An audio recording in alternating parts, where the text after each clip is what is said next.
A declaration of war. The most awful part for me, standing on the ground, was watching Flinch as he tried to scramble down the ladder. I knew he must have seen what was going to happen before it happened, but there was nothing he could do. He was too far up. "Have a nice trip," Bloodbath called. He leaned back and lifted his foot. A loud snap shot through the winter silence. My stomach lurched as I realized Bloodbath had broken the stick that held the ladder in the window. Unlike when Cheater had broken the branch, this wasn't a harmless trick. The rope, stretched tight a moment before, turned limp and useless. Flinch fell. The fall seemed to take forever, but for that whole dreadful stretch of nightmare time, I couldn't move. In my mind, I tried frantically to think of some way to help, to catch Flinch, or to break his fall.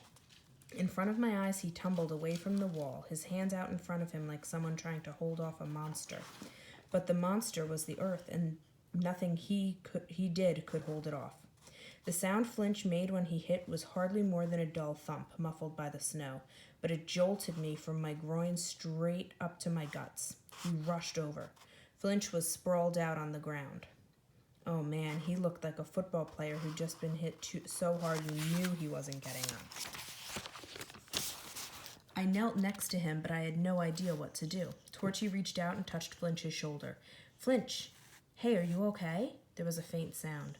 Crazy as the thought was, it reminded me of a chicken clucking. I listened more closely and realized it was Flinch, swearing quietly, saying the same word over and over. "Flinch?" I asked. He turned his head towards me. "Hurts. Don't move," Torchy told him. Flinch shook his head. "Freezing." He reached out with his left hand. I grabbed it and held still, letting him raise himself. I was afraid I'd hurt him if I pulled. Flinch staggered to his feet, pieces of the broken trophy falling from his belt. His right arm dangled at his side, the hand twisted at an angle I didn't want to think about. I looked up at the window.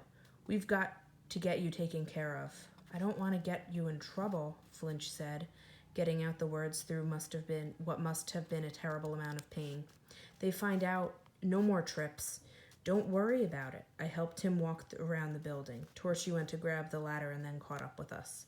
Trash tried to open the front door. It was locked. There was no way we could get in without waking somebody. "We have to knock," I said. Trash shook his head. He stood there for a moment with his fists clenched. I heard a soft click, and then Trash reached up again and opened the door. We got Flinch inside and up to the second floor. "Lie here," I told him. "I'll say you fell down the steps going to the bathroom. The rest of you, get back upstairs." Flinch nodded, then gasped something. "What?" I asked, leaning closer to him. "Snow," he said, pointing to my pants. I brushed myself off and then got as much snow off Flinch as I could without hurting him. I was about to go for help when Flinch spoke again. "Jackets," he said. "What?" I asked, and then I realized what he meant. I took off my jacket and then helped him with his. As careful as I was, I knew I hurt him when I slipped his right arm out of the sleeve. I tossed the jackets up towards the top of the steps, and then I rushed to see who had night duty. It was Mr. Briggs. Before I could start thinking, I'd come by for company, counseling, or a pleasant conversation. I told him, "Flinch fell down the stairs." As soon as Mr. Briggs saw Flinch, he said, "I'd better stay with him. Go back to my room and call an ambulance." He knelt next to Flinch, put a hand on his shoulder, and told him, "Hang in there." When I got back to Mr. Briggs' room, I saw Lucky watching from the top of the steps. He ducked away when the men came with the stretcher. As they took Flinch to the hospital, I went back to the room to tell the others what had happened. None of the rest of us could sleep. We sat in the room and waited. All of us were pretty wound up, but Lucky was the worst. He kept pacing back and forth.